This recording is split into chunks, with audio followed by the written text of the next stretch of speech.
মসিহুদ দাজ্জালের অনুসারী হবে এমন এক শ্রেণীর নারী যাদেরকে মুমিন পিতা, ভাই বা স্বামী ঘরে রাখতে পারবে না, তারা বাঁধন ছিঁড়ে বেরিয়ে যাবে। এখন কোন কারণে আপনি তাদেরকে বাসায় রাখতে পারছেন না আপনি চিন্তা করেন, আর দাজ্জাল আসতে কতটুকু বাকি আছে আপনি ভাবেন।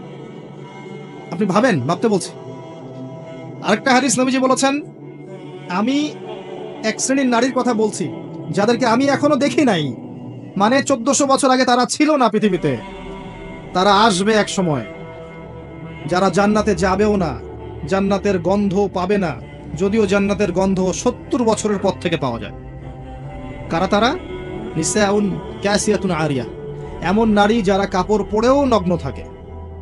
কাপড় পরেছে বাট নগ্ন, মানে কাপড় পরার পরেও শরীরের সমস্ত কাঠামো দেখা যায়, বোঝা যায় জান্নাতে যাবে না, ঘ্রাণও পাবে না। মুইলাতুন মামেলাত, এরা নিজেরাও আকৃষ্ট হয়, অন্যকেও আকৃষ্ট করে।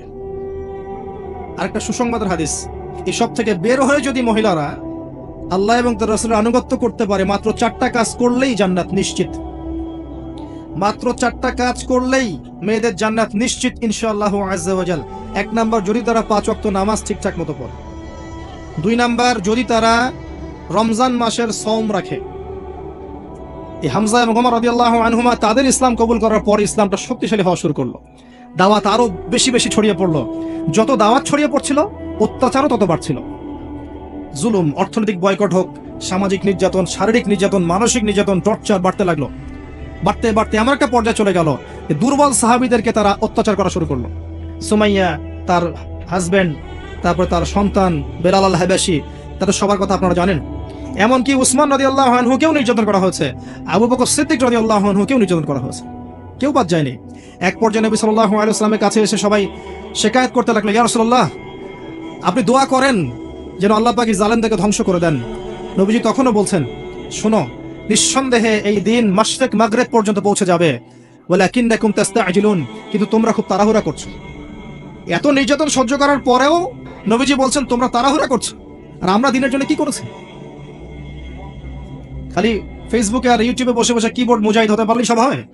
মাঠে এসে কাজ করে তারপর দেখাও কত বড় কলিজা আছে তোমার। সমকালীন বিশ্ব নিয়ে কথা বলো, সুদ নিয়ে কথা বলো, রিবা নিয়ে কথা বলো, জিনা নিয়ে কথা বলো, জায়নিস্ট মুভমেন্ট নিয়ে কথা বলো, ইসরায়েলের এগেইনস্টে কথা বলে দেখাও, পশ্চিমাদের এগেইনস্টে কথা বলে দেখাও, তাগুত নিয়ে কথা বলে দেখাও, আল্লাহর জমিন, আল্লাহর দিন প্রতিষ্ঠানে কথা বলে দেখাও, এবং বলার পরে যে ফলাফল আসবে সেই ফলাফলটা ভোগ করে স্বীকার করে জমিনে থেকে দেখাও। তারপর দেখা যাবে কত বড় বক্তা হয়েছে, আর কত বড় দায়ী হয়েছে, কত বড় আলেম হয়েছে। এরপরে নবী সাল্লাল্লাহু আলাইহি ওয়াসাল্লাম বললেন দুর্বল সাহাবীদেরকে হিজরত করে চলে যেতে। কোথায়? হাবাশায়, আবিসিনিয়ায়। আবিসিনিয়া এখন কোথায় কে বলতে পারবেন? জি, শুকরিয়া, ইথিওপিয়া। মাশাআল্লাহ, ইথিওপিয়ার পাশে ইরিত্রিয়ার একটা জায়গা আছে, দেখেছেন? ইরিত্রিয়ায় ছিল এই হাবাশা। সেখানকার একজন বাদশা ছিল, তার নাম নাজাশি। সে কিন্তু মুসলিম ছিল না, খ্রিস্টান ছিল। আজকের পশ্চিমা বিশ্বের সমস্ত খ্রিস্টানদের জন্য সে রোল মডেল। একজন খ্রিস্টান বাদশা হওয়া সত্ত্বেও তিনি মুসলিম রিফিউজিদেরকে সেখানে আশ্রয় দিয়েছিলেন।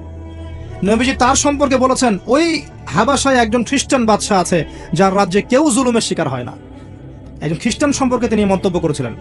আর এখনকার জুলুমের কেন্দ্রস্থল হচ্ছে এরা।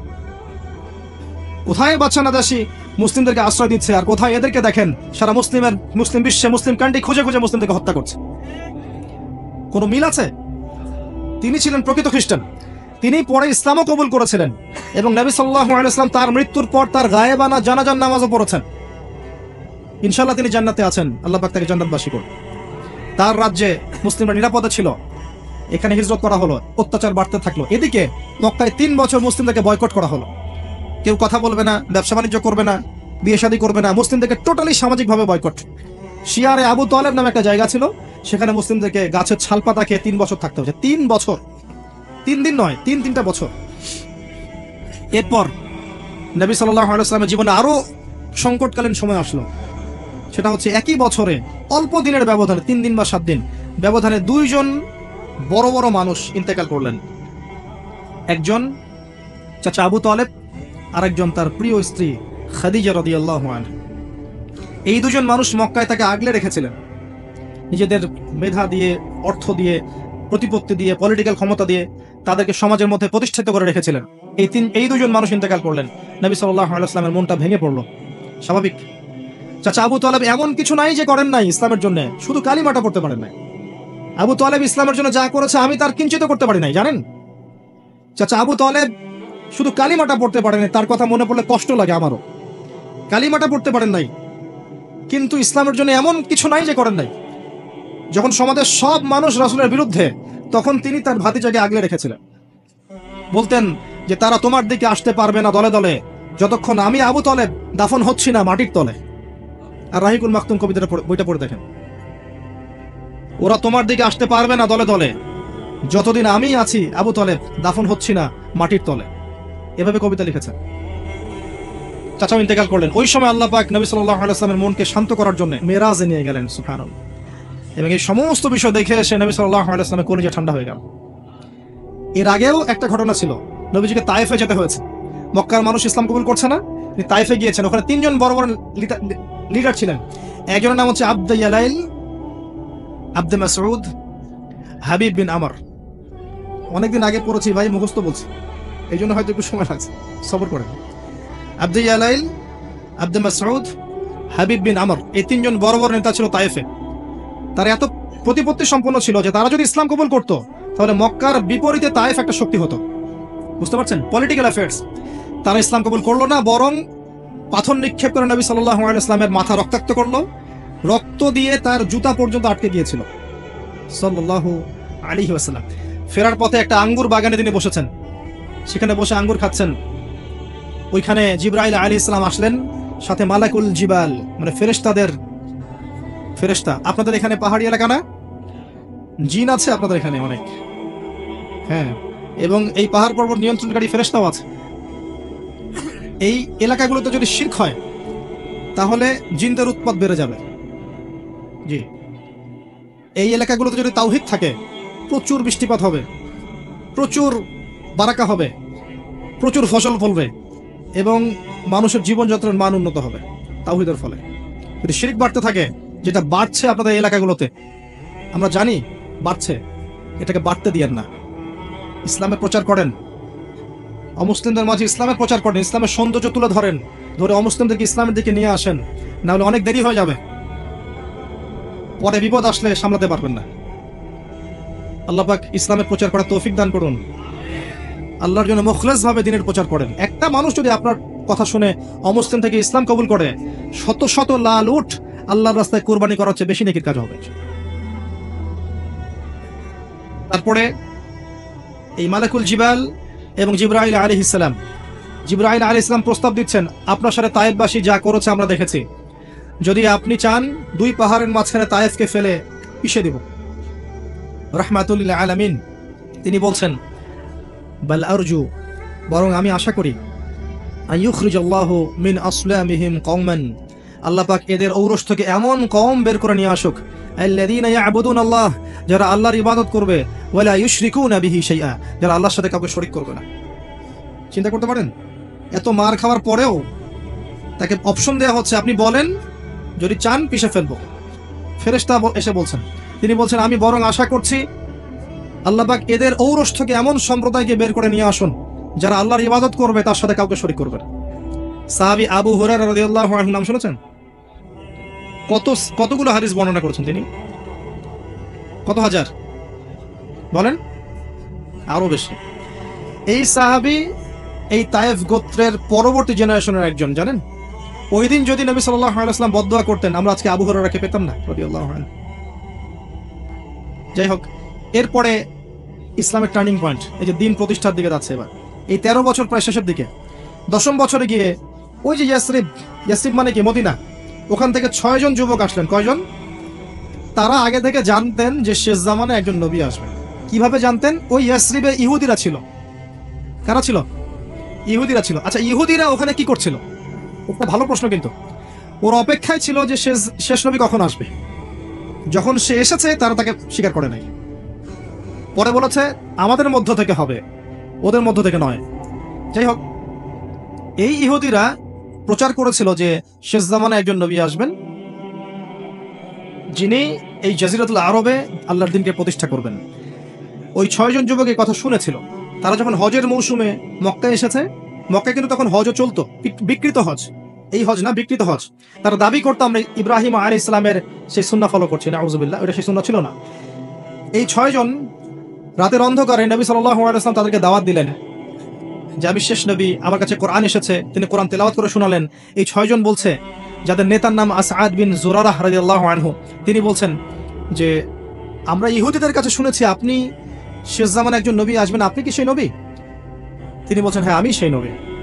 তিনি কোরআন তেলাওয়াত করে শোনালেন, তাদের মনের মধ্যে আল্লাহ পাক ঈমান নাজিল করলেন, তারা ইসলাম কবুল করলো। বলেন সুবহানাল্লাহ। তারা ফিরে গেল, মদিনায় ফিরে গিয়ে আরো দাওয়াতি কাজ করতে লাগলো। করতে করতে ঠিক তার পরের বছর আরো 6 জন, মোট 12 জনকে নিয়ে নবী সাল্লাল্লাহু আলাইহি ওয়াসাল্লামের কাছে এসে হাতে হাত রেখে ইসলামের বায়াত করে চলে গেল। যাওয়ার সময় তারা বলল, ইয়া রাসূলুল্লাহ, একজন সাহাবীকে আমাদের সাথে দিন, যিনি আমাদের সাথে মদিনায় গিয়ে দ্বীনের প্রচার করবে। নবীজি একজন সাহাবীকে সিলেক্ট করলেন, তার নাম মুসআব বিন উমাইর রাদিয়াল্লাহু আনহু। তাকে পাঠিয়ে দেওয়া হলো তাদের সাথে। মুসআব বিন উমাইর ধনির দুলাল ছিলেন, এত দামি পারফিউম ইউজ করতেন, সুগন্ধি, যেটা আরবের কারো কাছে ছিল না। ইসলাম কবুল করার পরে এক কাপড়ে দিনরাত পার করেছেন। তিনি যখন উহুদের মাঠে শহীদ হন, তাকে দাফন করার জন্য কাপড় পাওয়া যায় নাই, ইখজির নামক ঘাস দিয়ে তাকে দাফন করা হয়েছে।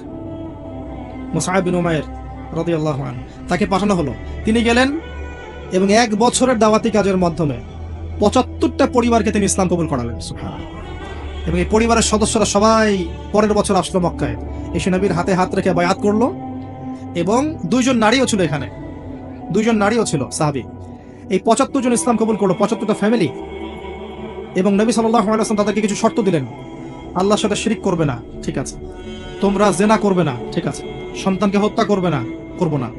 তোমরা সৎ কাজের আদেশ করবে, অসৎ কাজে নিষেধ করবে, ঠিক আছে।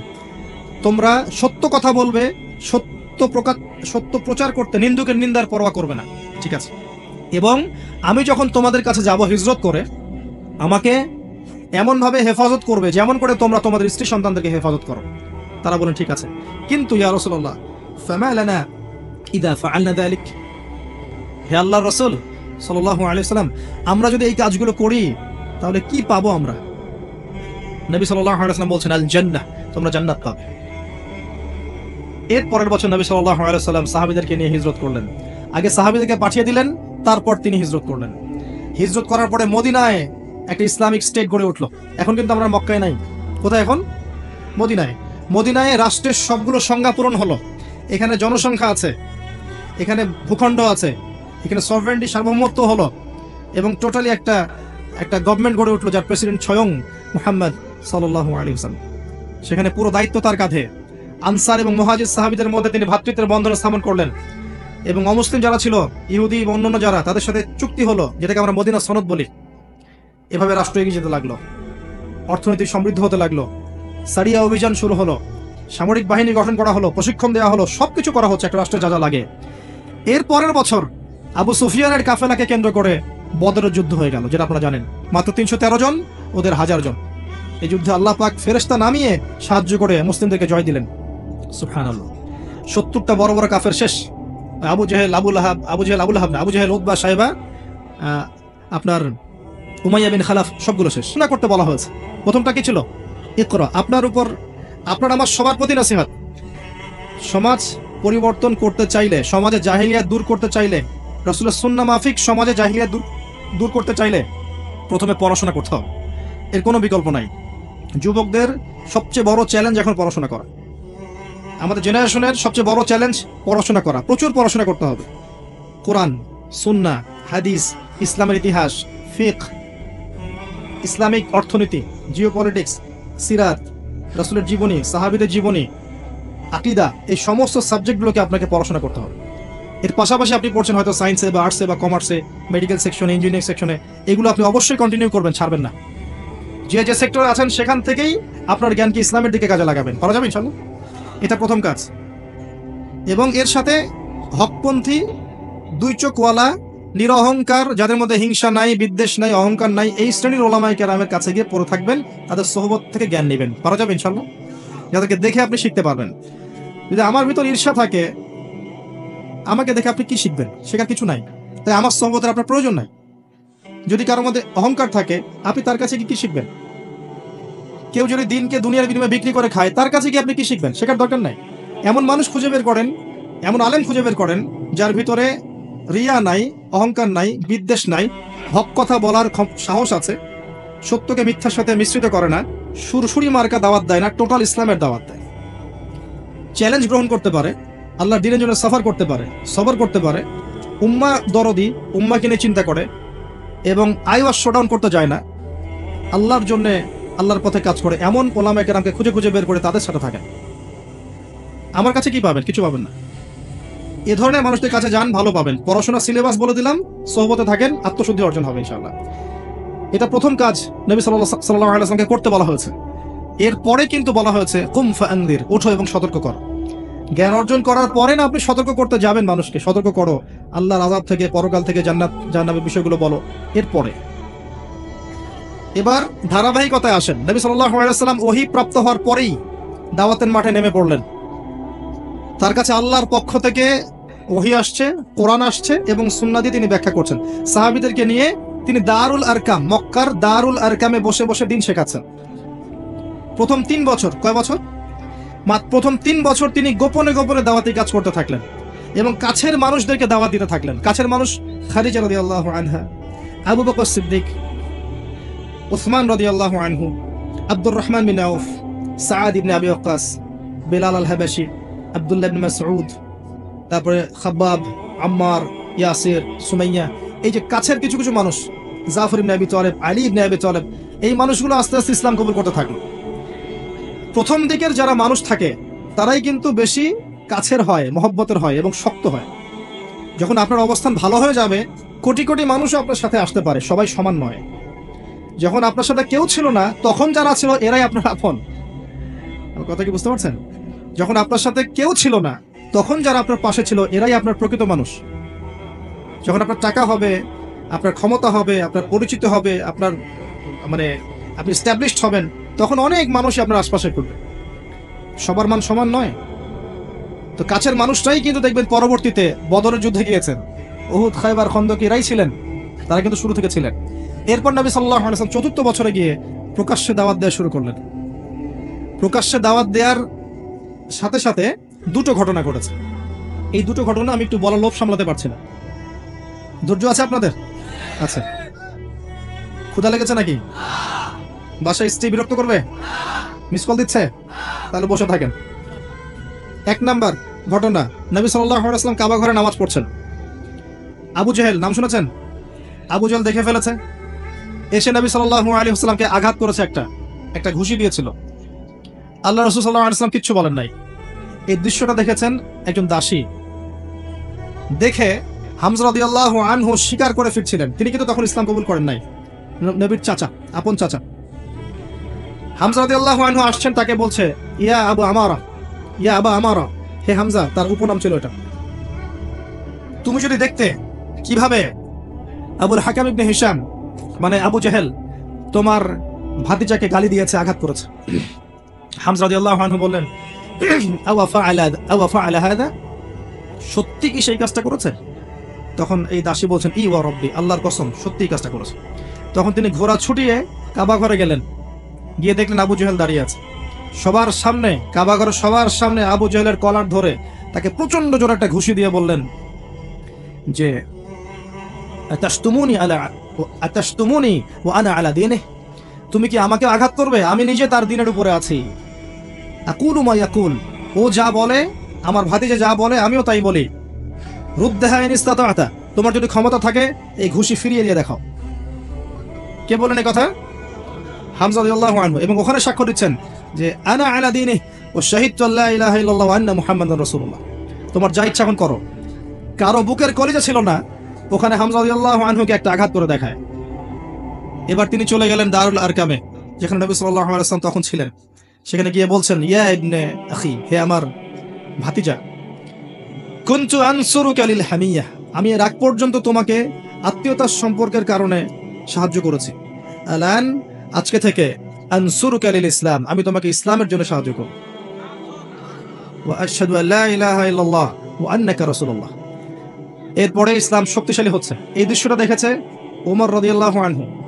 দেখে তিনি বাসায় গিয়ে চিন্তা করছেন, তিনি কিন্তু একটা গোত্রের নেতা, চিন্তা করছেন যে সমস্ত সমস্যার গোড়া মনে হয় মুহাম্মদ, নাউযুবিল্লাহ। যদি তাকে আমি হত্যা করে ফেলি এবং হত্যা করে আমি আমাকে এই বনু হাশেমের কাছে সোপর্দ করি, তাহলে সব সমস্যার সমাধান। এভাবে তিনি কোষমুক্ত তরোয়াল নিয়ে বের হলেন। আপনারা জানেন ঘটনা। বের হলেন তাকে হত্যা করতে। কথা শুনলেন তার বোন এবং ভগ্নিপতি ইসলাম কবুল করেছে। ওখানে গেলেন, দরজার বাইরে থেকে শুনছেন কোরআনের আওয়াজ শোনা যাচ্ছে। কোন সূরা? তাহা মা আনজালনা আলাইকাল কিতাবা লিতাশকা মা আনজালনা আলাইকাল কুরআনা লিতাশকা ইল্লা তাযকিরাতান লিমান ইয়াখশা তানজিলাম মিম্মান খালাকাল আরদা ওয়াস সামাওয়াতি উলা আর রহমান আলাল আরশি ইস্তাওয়া। এই সূরাটা পড়তে লাগলেন। একটা পর্যায়ে তার চোখ দিয়ে দরদর করে পানি পড়তে লাগলো। তিনি শিক্ষিত যুবক ছিলেন। আরবে তখন খুব কম যুবক পড়াশোনা করতে জানতো, হয়তো 12 জন বা 14 জন, তার মধ্যে উনি একজন ছিলেন। তিনি বুঝতে পারলেন যে এটা আল্লাহর কালাম, এটা মানুষের লিখিত কোনো কাব্য নয়। তিনি তখন তার বোনকে বলছেন, ইয়ামবাগি লিমান ইয়াকুলু হাদা, যে সত্তা এভাবে কথা বলতে পারে, আল্লাহ ইউবাদা মাআহু গায়রাহু, এটা শোভা পাবে না যে তার সাথে অন্য কারো ইবাদত করা হোক।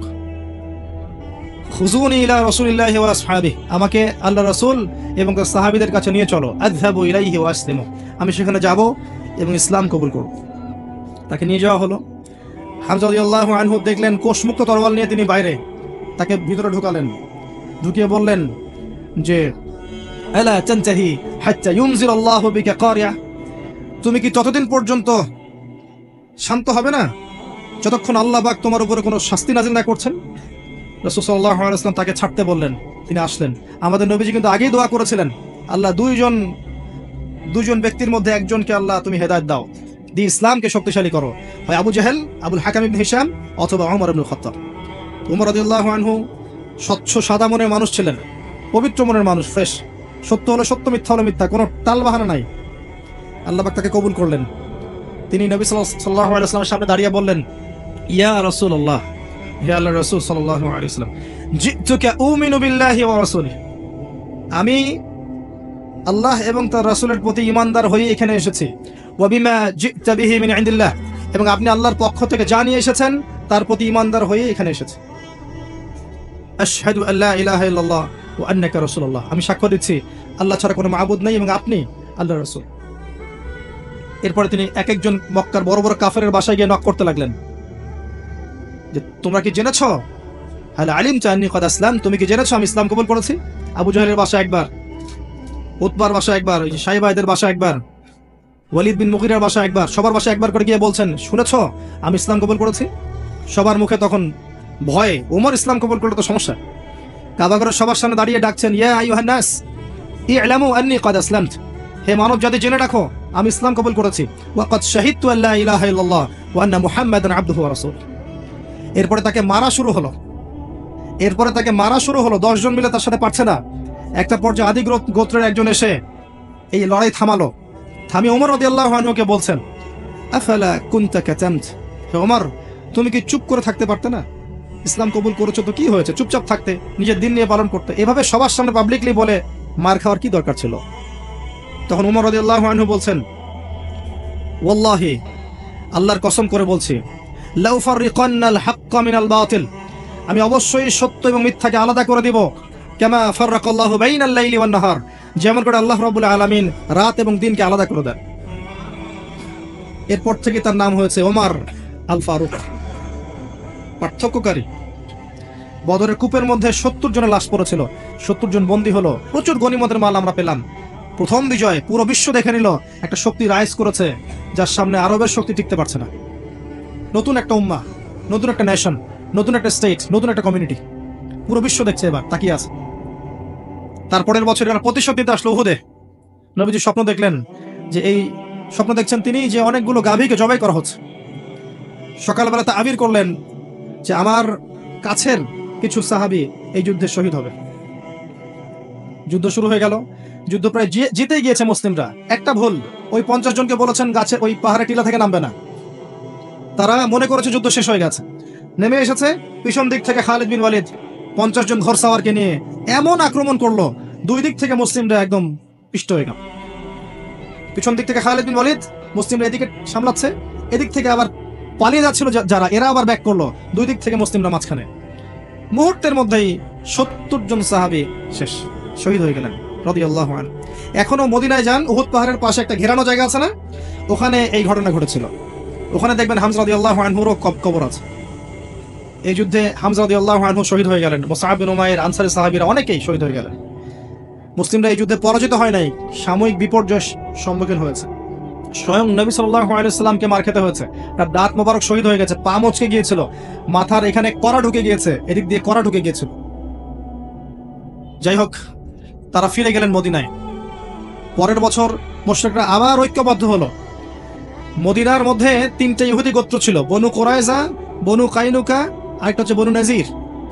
এই বনু নাজিরকে আগে বের করে দেওয়া হয়েছে। বনু কাইনুকার সাথে যুদ্ধ হয়েছে। আর বনু কুরাইজা, এদের সাথে চুক্তি ছিল তোমরা আমাদের সাথে আমাদের বিরুদ্ধে কাউকে সাহায্য করবে না। কিন্তু আহজাবের যুদ্ধে, খন্দকের যুদ্ধে পরের বছর এই বনু কুরাইজা মুশরিকদেরকে সাহায্য করা শুরু করলো, গাতাফান গোত্রকে সাহায্য করা শুরু করলো। 10,000 সৈন্য নিয়ে খন্দকের মাঠে কুরাইশরা মদিনা আক্রমণ করলো। এই যুদ্ধে নবী সাল্লাল্লাহু আলাইহি ওয়াসাল্লাম পরামর্শ করছেন কি করা যায়, আমরা কি বাইরে গিয়ে ফাইট করবো নাকি ভিতরে? সালমান আল ফারসি তিনি পরামর্শ দিলেন, বরং আমরা খন্দক খুঁড়ে ফেলবো, ওদেরকে আমাদের দিকে আসতে দিব না, আমরা ওদের এখানে যাচ্ছি না, এখান থেকে ডিফেন্ড করবো। আর এই কৌশলটা আরবে কেউ জানতো না তখন। ওরা এসে হকচকিয়ে গেল, যেটা কোন টেকনিক। তারা আর আক্রমণ করতে পারলো না, অবরোধ করে রাখলো মদিনাকে, কিন্তু টিকতে পারলো না। খাবার রসদ সব শেষ হয়ে গেল। আল্লাহ পাক ধূলি ঝড় পাঠালেন, শীতের ঝড় পাঠালেন। এই গজবে ওরা ওখান থেকে পালিয়ে যেতে বাধ্য হলো। শেষ, 10,000 সৈন্য নিয়ে কিছু করতে পারলো না।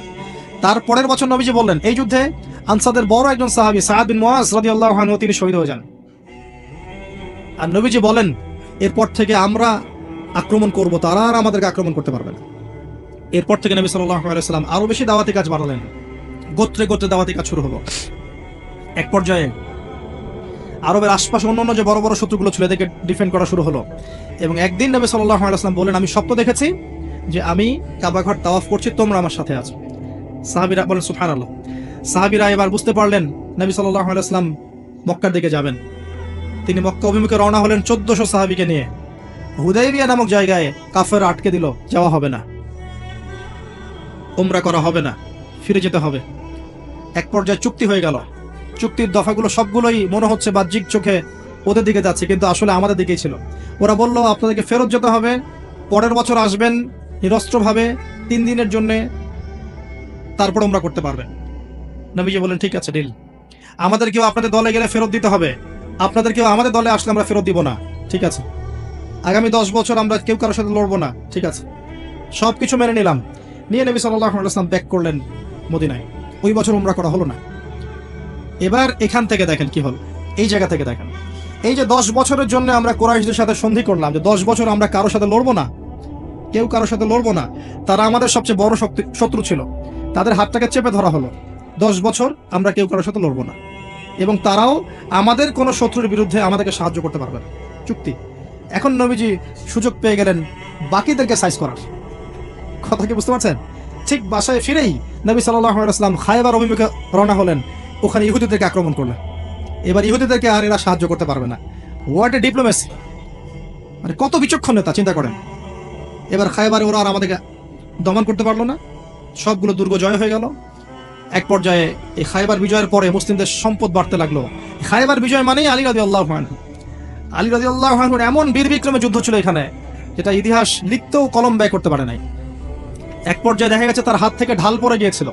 বিসমিল্লাহ বলে লোহার যে দরজা, এটা কপাট খুলে এনে ঢাল বানিয়ে লড়াই করেছেন। হ্যাঁ, এগুলো কিন্তু গাল গল্প কেচ্ছা কাহিনী নয়, আল্লাহর মুজিজা, আল্লাহর মারিফত, এগুলো আল্লাহ পাক দেখিয়েছেন। মারহাব নামে একজন যোদ্ধা ছিল, একাই 100 জনের সাথে লড়াই করতে পারে। একটা কোপে তিনি পুরো মাথা দ্বিখণ্ডিত করে ফেলেছেন। আলী রাদিয়াল্লাহু আনহু। আলী রাদিয়াল্লাহু আনহু, যে সাহাবীর জীবনী পড়লে আমারও ঈর্ষা হয়। জীবনের শুরু থেকেই তিনি নবী সাল্লাল্লাহু আলাইহি ওয়াসাল্লামের পাশে ছিলেন, শেষ পর্যন্ত। আর এই মানুষটাকে, আলী রাদিয়াল্লাহু আনহুকেও শেষ বয়সে গিয়ে এক শ্রেণীর খারেজি তারা জবাই করে হত্যা করেছে। তরবারি দিয়ে মাথায় আঘাত করেছিল, গলায় আঘাত করেছিল। গলার আঘাতটা তিনি ঠেকিয়ে দিয়েছিলেন, মাথার আঘাতটা লেগেছে। এই আঘাতের রক্তে তার দাড়ি রঞ্জিত হয়ে যায়। এর ফলে তিনি ইন্তেকাল করেন, শহীদ হন শেষ বয়স। যে হত্যা করেছে সে বলেছিল, সে এমনই ব্যক্তি ছিল অপদার্থ নরধম, যার নাম ছিল আব্দুর রহমান। সে বলেছিল যে আল্লাহর শুকরিয়া যে আল্লাহ আমার হাতে সবচেয়ে নিকৃষ্ট ব্যক্তিকে হত্যা করালেন। নাউযুবিল্লাহ। কি ফিতনা তখনও ছিল, চিন্তা করেছেন? এটা ওই যুগের কথা বলছি, ওই যুগেও এরকম ফিতনা ছিল। আলী রাদিয়াল্লাহু আনহুর যুগে অভ্যন্তরীণ ক্রন্দল ছিল, খারেজিরা তাকে হত্যা করেছে। যাই হোক, খায়বার বিজয়ের পরে মুসলিমদের আর্থসামাজিক অবস্থা, অর্থনীতি সবকিছু উন্নতি হয় এবং মুসলিমরা অনেক ভূগর্ভস্থ সম্পত্তি পায়, অ্যাসেট পায়, জমি পায়, সোনা দানা পায়, সবকিছু সমৃদ্ধশালী হয়ে যায় মুসলিমরা।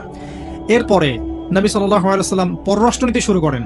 রোম সম্রাটকে দাওয়াত দেন, পারস্য সম্রাটকে দাওয়াত দেন, মিশরের সম্রাটকে দাওয়াত দেন। এই হেরাক্লিয়াস, মুকাউকিস, পারভেজ, এই খসরু, এই যে বাজান, বাইজেন্টাইন এম্পায়ার, তারপরে আপনার এই বাহরাইন, সমস্ত জায়গায় তিনি দাওয়াতি মিশন পাঠান। কেউ কেউ ইসলাম কবুল করেছে, কেউ করে নাই। আরো বেশি বেশি দাওয়াতি কাজ ছড়িয়ে পড়তে লাগলো এবং কুরাইশরা একটা চুক্তি ভঙ্গ করলো। কোন চুক্তি? কুরাইশদের সাথে চুক্তি ছিল যে কুরাইশরা আমাদের নিরাপত্তায় থাকা এই গোত্রকে আক্রমণ করতে পারবে না, কুরাইশরা সেটা করে ফেললো। এর ফলশ্রুতিতে নবী সাল্লাল্লাহু আলাইহি ওয়াসাল্লাম 10,000 সেনাবাহিনী নিয়ে মক্কা অভিমুখে রওনা হলেন।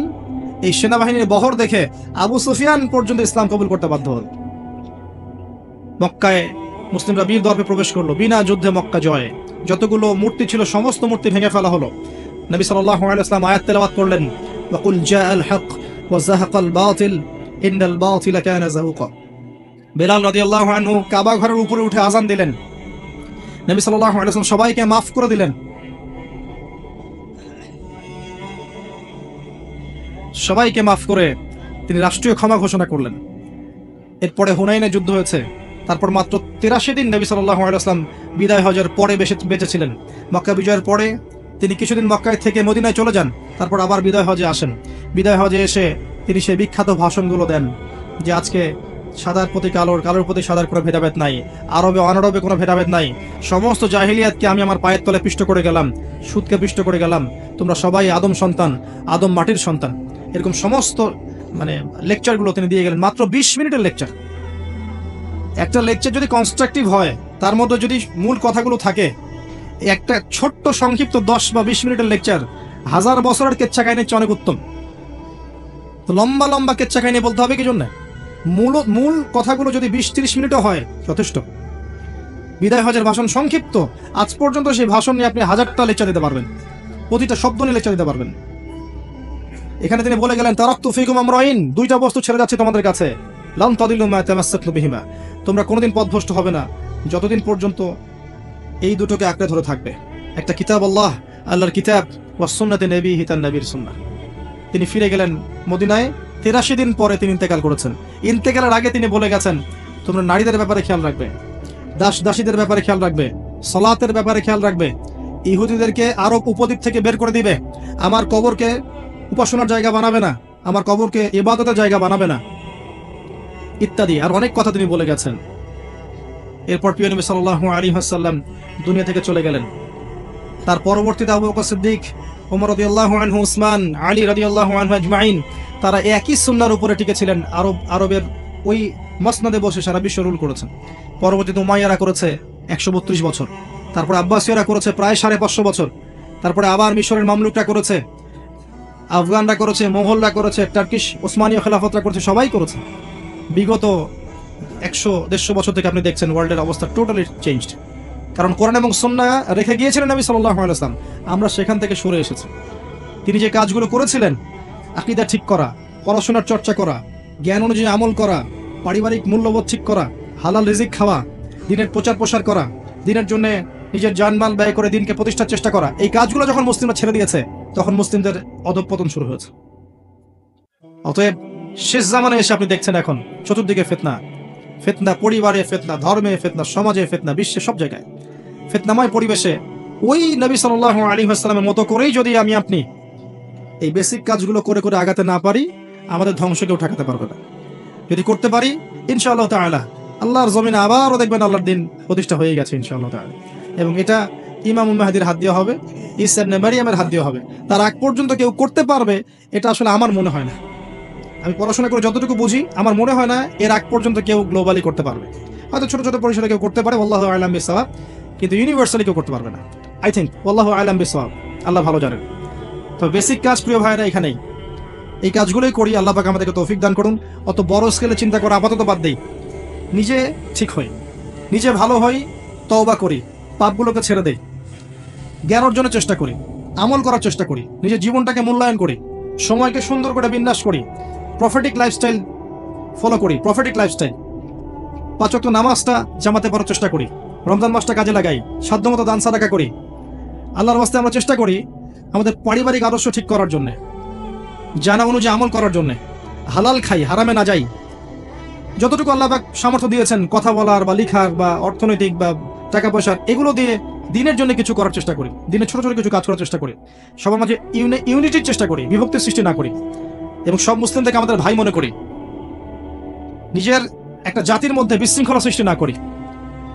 নিজের উপরে যারা আছে, সমাজের নেতা হোক, প্রশাসনে হোক, গভর্নমেন্টে হোক, বিদ্রোহ না করি, এগেনস্টে গিয়ে বিদ্রোহ না করি। এতে করে ফাসাদ আরো বাড়তে থাকে। সবার শুভাকাঙ্ক্ষী হই, সবার জন্য দোয়া করতে শিখি, সবার ভালোটুকু নিয়ে শিখি, খারাপটা ছেড়ে দেই, সবাইকে আমার ভাই মনে করি, এই পুরো জাতিটাকে নিজের মনে করি। দেখবেন ইনশাআল্লাহ তাআলা আস্তে আস্তে আস্তে আস্তে আমাদের দ্বারা যতটুকু খেদমত সম্ভব আল্লাহ হয়তো আঞ্জাম দিবেন। যদি আমরা যোগ্য না হই, আল্লাহ পাক আমাদেরকে সরিয়ে দিবেন। এমন প্রজন্ম নিয়ে আসবেন যারা ইনশাআল্লাহ তাআলা আল্লাহর জমিন, আল্লাহর দ্বীনের পতাকা নিয়ে এগিয়ে যাবে ইনশাআল্লাহ। আমরা দোয়া করি আল্লাহ পাক আমাদের পরবর্তী প্রজন্মকে কবুল করুন, আমাদেরকে কবুল করুন, আমাদের মা বোনদেরকে কবুল করুন, আমাদের যুব সমাজকে কবুল করুন।